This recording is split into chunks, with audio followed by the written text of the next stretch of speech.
एक बहुत सुंदर गाना सुनाने जा रही हूँ। अमृत के धार केहू केतनो पियाई। बहुत सुंदर गाना है। अगर आप लोग को अच्छा लगे तो वीडियो में हमारे लाइक कीजिएगा, कमेंट कीजिएगा। कमेंट के द्वारा बताइएगा कि आप लोग को कैसा लगा हमारा ये गाना। और न्यू है तो बेल आइकन प्रेस कर दीजिएगा। हमारे चैनल को सब्सक्राइब कर लीजिएगा, जिससे हमारा नोटिफिकेशन आप लोगों तक पहुँच सके। तो चलिए मैं सुनाती हूँ आप लोग को गाना।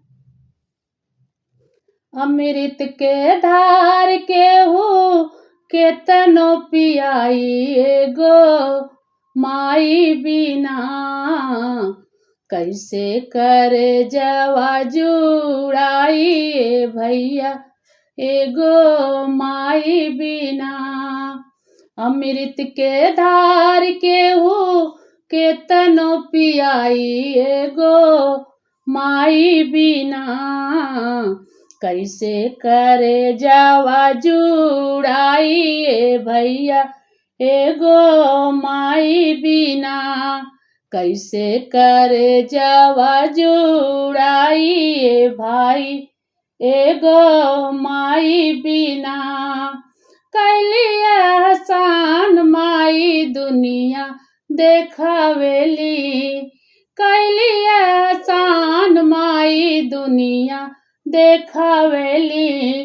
बोला बतियावे औरू चल भी सिखावेली। बोला बतियावे औरू चल भी सिखावेली। मिली जई है अन धन मिली सुख पूरा, माई के दुलार बिना सब कुछ अधूरा।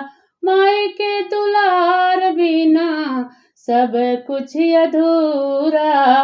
अचरा ओढ़ा के हो दूधवा पियाई, एगो माई बिना कैसे करे जवा जुड़ाई। भाई एगो माई बिना अचरा ओढ़ा के हो दूधवा पियाई, एगो माई बिना कैसे करे जवा जुड़ाई। भाई एगो माई बिना कैसे करे जवा जुड़ाई। भाई एगो माई बिना नवा मास कोखिया में रखली सहेज के। नवा मास कोखिया में रखली सहेज के। दिहलु जनमवा माई सारा सुख तेज के। दिहलु जनमवा माई सारा सुख तेज के।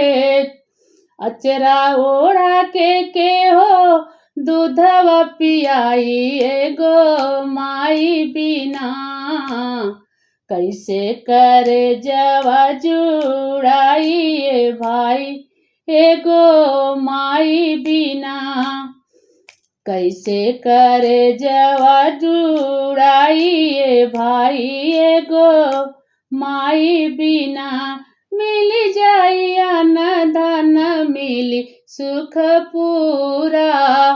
मिली जाई अन धन मिली सुख पूरा। माई के दुलार बिना सब कुछ अधूरा। माई के दुलार बिना सब कुछ अधूरा। अचरा ओढ़ा के हो दूधवा पियाई, एगो माई बिना कैसे करे जवा जुड़ाई।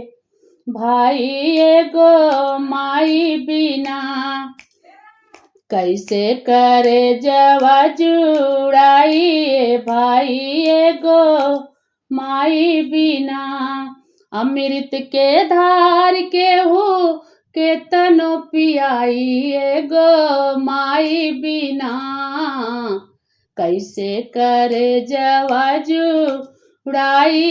भाई एगो माई बिना कैसे करे जवा जुड़ाई। भाई एगो माई बिना।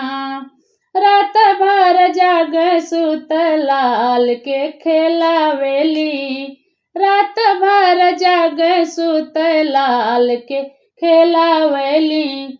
ओ दवा में सुत अपने झूरवा सुतावेली, ओ दवा में सुत अपने झूर सुतावेली।